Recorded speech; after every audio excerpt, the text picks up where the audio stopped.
Ao igual que noutras confrarías de toda Galicia, os mariñeiros de Sanxenxo tamén acudiron á mobilización convocada pola Federación Galega de Confrarías e Pescadores. Máis dunha ventena de barcos mostraron o seu rexeitamento ao novo regulamento de control da Unión Europea diante da praia de Silgar.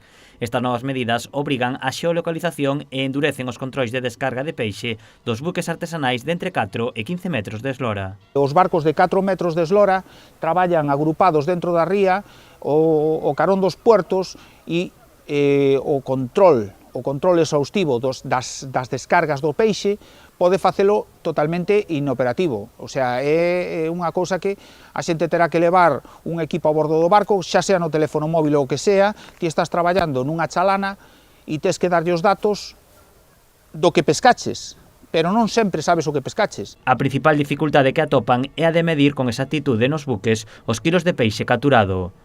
A diferencia de peso pode custarlles unha sanción. Ti podes chegar a puerto cunha carga de basura nos aparellos e como sabes cantos kilos reales de peixe tes. É moi complicado, As artes menores son moi complicadas. O pescado artesanal, o peixe artesanal é o que é o noso traballo, debería estar fora de toda esta reglamentación e deberíamos ter unha reglamentación única e exclusivamente para nós. Por eso nos queixamos.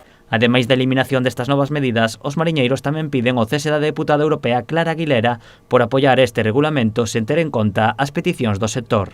É unha persona que foi a facernos daño a nós. É unha persona que foi a facernos daño a nós sin siquiera saber de que estaba falando. Porque se a invitou a saber de que iba a nosa pesca e declinou totalmente saber como estábamos pescando nós.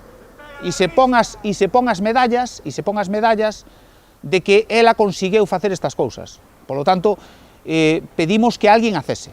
A Federación Galega de Confrarías e Pescadores continuará traballando para evitar que estas medidas sigan adiante. A organización xa enviou un escrito á Federación Nacional para que o resto de depósitos do país se sumen ás súas movilizacións. Tamén reclaman o apoio dos concellos galegos para que aproben mocións en apoio ás súas reivindicacións.